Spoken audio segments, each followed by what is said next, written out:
So before I went to Paris, I read a bunch of books that I thought would help me or that I was curious of reading because I was going to Paris, and now I'm going to share them with you. The first, of course, when you're going to a new city, country, universe, you should get a book. Or, I mean, I know you can search online because there's plenty of stuff online that you can read, but I think a tour book would really be good. But the tour book we read was by Rixty, who also has the show on TV where he travels around Europe. Now this one was the pocket-sized one that I read because we took it to Paris with us and carried it around just in case we needed it, and it did come in handy. Now the Rixty's version, he includes a lot of history of the different famous touristy places that people like to visit, so that's really great if you are interested, and if you're going to such an old historical place, it's really nice to know what is behind it. The next book that I read was Time Was Soft Here by Jeremy Mercer. Now this is a nonfiction book. So Jeremy Mercer was kind of a bit in danger and had to leave because of a certain story and he knew information, so he went to Paris, didn't have really any money, and ended up staying in Shakespeare and Company, the best bookstore ever. This was the reason why I wanted to read Time Was Soft Here. In the beginning it starts, he talks about his life before in Toronto. I believe it was Toronto. He talks about his life before he moves to Paris, and I was really not interested. I was reading and I was like, I really don't care, just get to Shakespeare and Company, I want to read about that.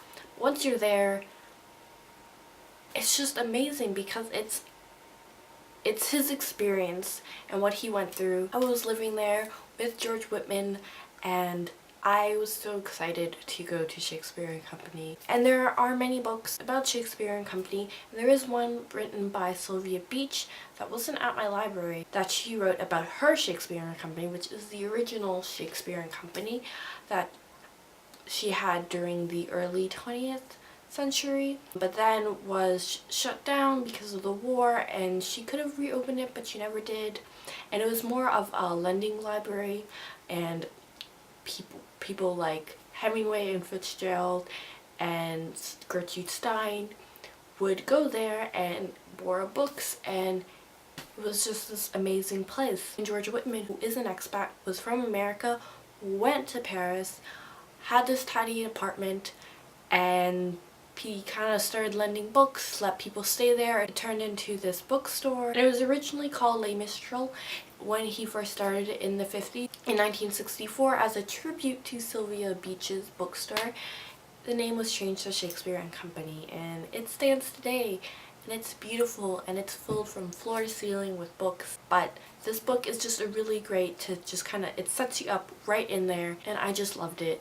And he goes back and tells the history and a bit of George's history, and it's just a really great book. So if you are a lover of books, I highly suggest it. Next, I read A Moveable Feast by Ernest Hemingway, about Hemingway's life in Paris, and he writes about it, and it's really not about the city that much. The next book that I read was Anna and the French Kiss, and if you are not new here, you know I like that book. I wanted to reread it before I went to Paris. Being just a wonderful, I want to date this book.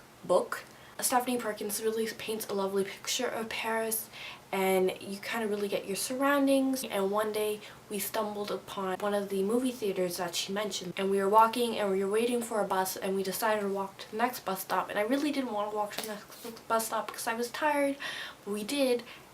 And then we stumbled upon it, and it was just the best thing.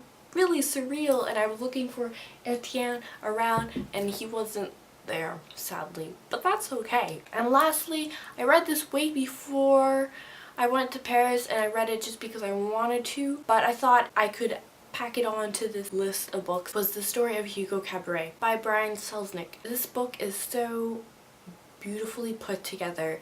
It's a perfect combination of visuals and words, and they just blend together, and the illustrations are done by Selznick himself. I really loved how they were woven together and how they just worked. It's a beautiful story about this boy, about film, about Paris, about books, and Selznick does this illustration of this bookstore, and this bookstore is amazing. And in the film, it does it justice as well. There's just floor to ceiling books everywhere. There's like, I believe there's a ladder, and it's amazing. So I would suggest this as well, especially if you are a lover of art, of film, of books. It's just a really great book. So those are the books that I read. That's it. I never know how to end these. Bye guys. I forget which one it was, but it was very good. It was one with the man that has the TV show, Rick Steve.